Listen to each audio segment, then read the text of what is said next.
There are several new options for editing and creating curves.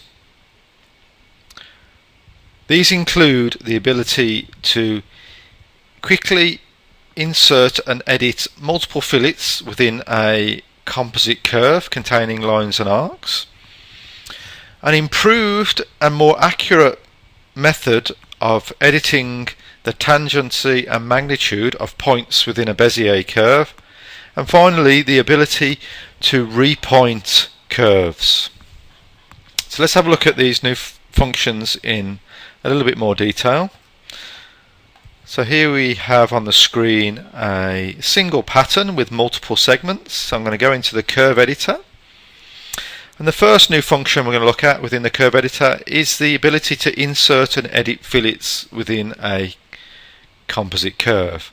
Now at the moment, this what appears to be a closed profile is actually made up of a series of individual lines and arcs.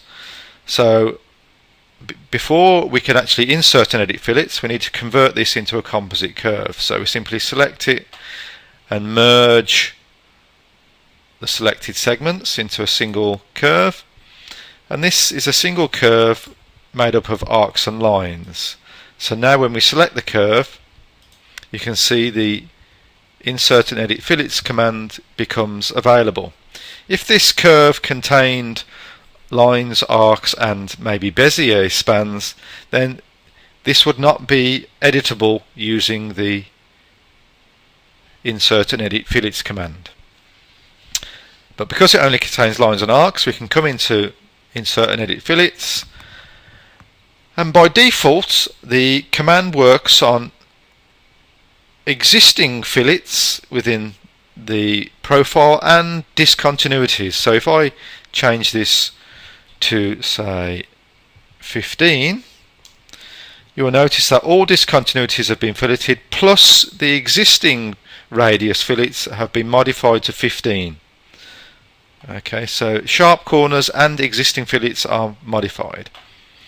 If I want to keep the original radiuses within the curve, then I simply select the discontinuities option, and only the sharp corners will be filleted. Let's just change that to say 30.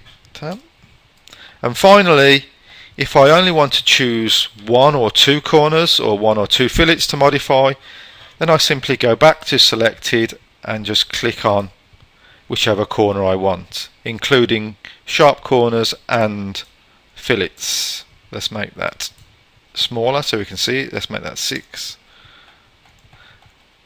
and select this one, maybe make that 6 or that one, and I can hold down the shift key and select as many as I want,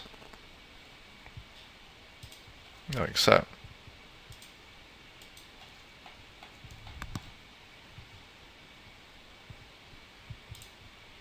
Let's change that back to all discontinuities and just finish off by putting a 40mm radius, and then apply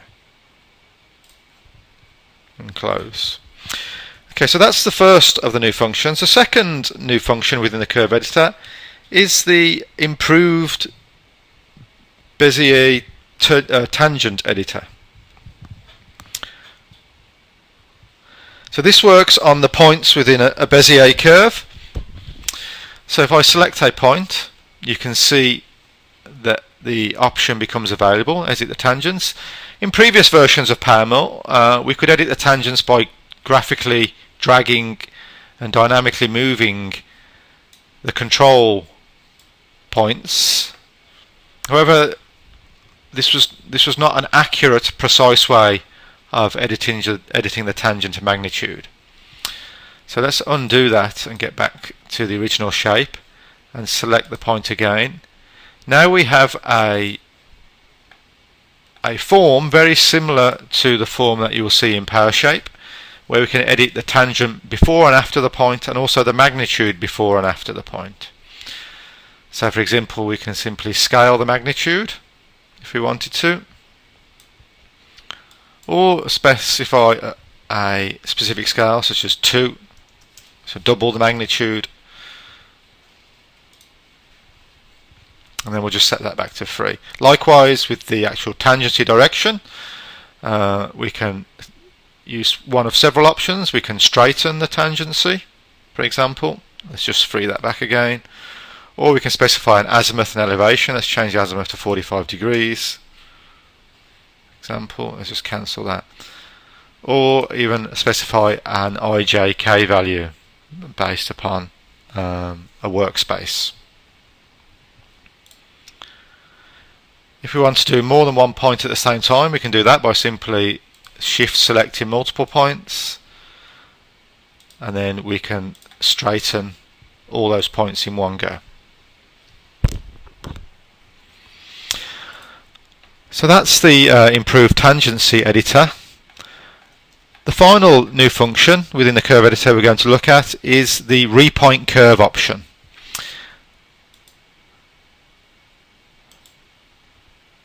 At the moment, this curve is defined as a series of lines and arcs. Now the repoint curve function only works on Bezier curves, so you can see even though I've selected the curve, the repoint curve function is greyed out.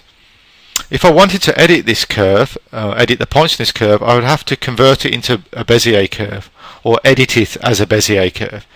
There's a new option when we right click on the segment that says edit as Bezier curve. Now I have access to the repoint command.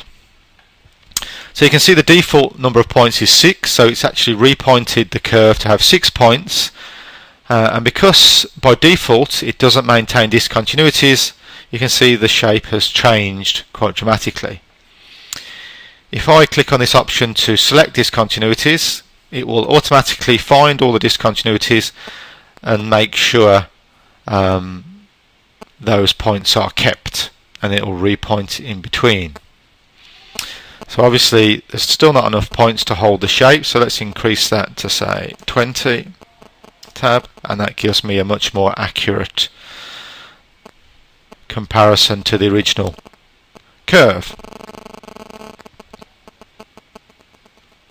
If I deselect all the discontinuities again, if I wanted to, I can choose individually which discontinuities I wanted to keep simply by clicking on this icon and then holding down the shift key. I can choose maybe just those 2 points and then repoint maybe to 6 again. So you can see those 2 points have been held, and then we've been repointed. The remainder has been repointed to 6. Let's just deselect all those again. I can also repoint in between 2 points. So for example, if I wanted to just repoint between this point at the top here and this one at the bottom, then I simply click the start point and click the end point, and then that will be repointed to 6. Let's make that 12, for example. Let's apply that and close and finish.